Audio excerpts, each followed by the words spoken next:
Hey there everyone, it's your two favorite Black Hills Realtors coming to you from Custer, South Dakota.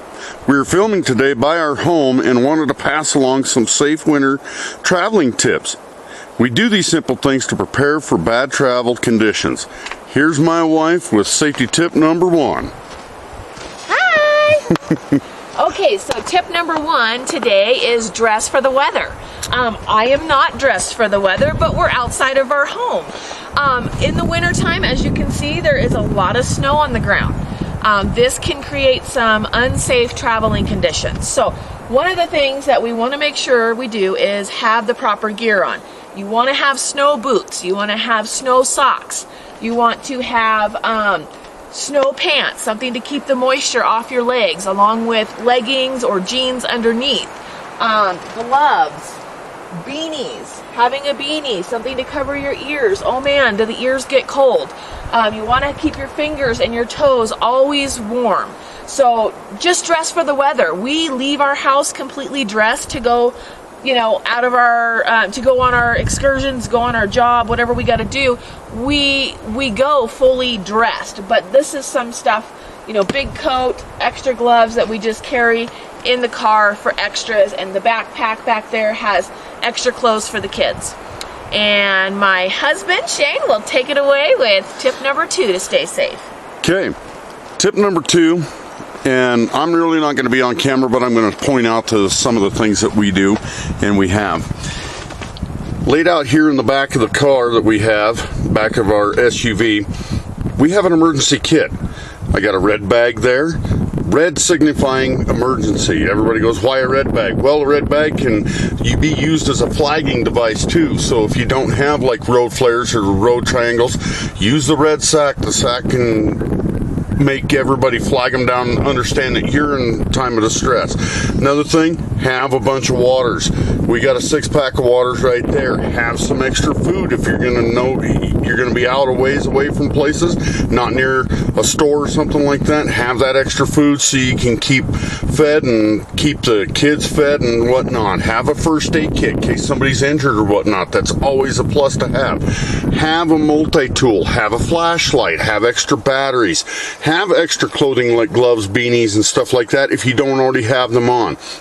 Those things will make a complete and huge difference. Also, I like to take a shovel, a small shovel along to help dig out in case you get stuck, or help dig somebody else out if you see somebody else in distress. Yes. So those are the simple things you can add to your emergency kit as you see fit, and as you need to add, or take away as you need to take away. So with tip number three, that's where Erin's going to jump in and go after it. Okay, yes. So always slow down in the weather. People, the speed limits say what they say, but that's not with ice on the road. So I would always just take that down, just travel safe, slow down, don't be in a hurry. Keep the safe following distance, even more distance between you and the car in front of you, because black ice, if you may have all-wheel drive, you may have four-wheel drive, but black ice, it doesn't matter, you're still gonna slide. So keep the safe following distance, slow down, don't be in a hurry, allow yourself that extra time to get to where you need to go. Right.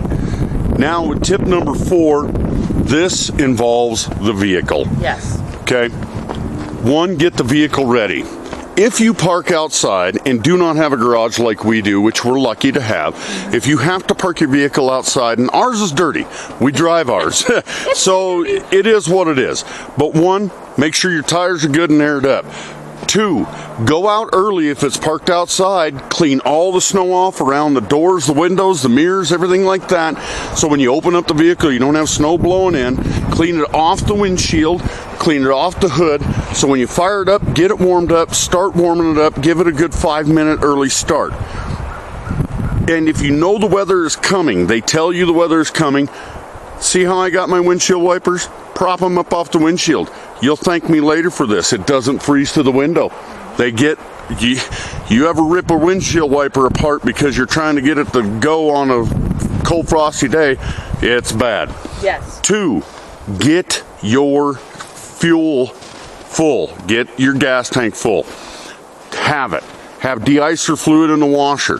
So you can help de-ice the windows. Get a window scraper, get a broom, get it all cleared off, get it ready to go. Make sure your windshield wipers, also front and rear, are good to go. You're going to thank me for that later too. So tip number 5 is my wife's. Yes. So if you don't absolutely have to be on the road, don't.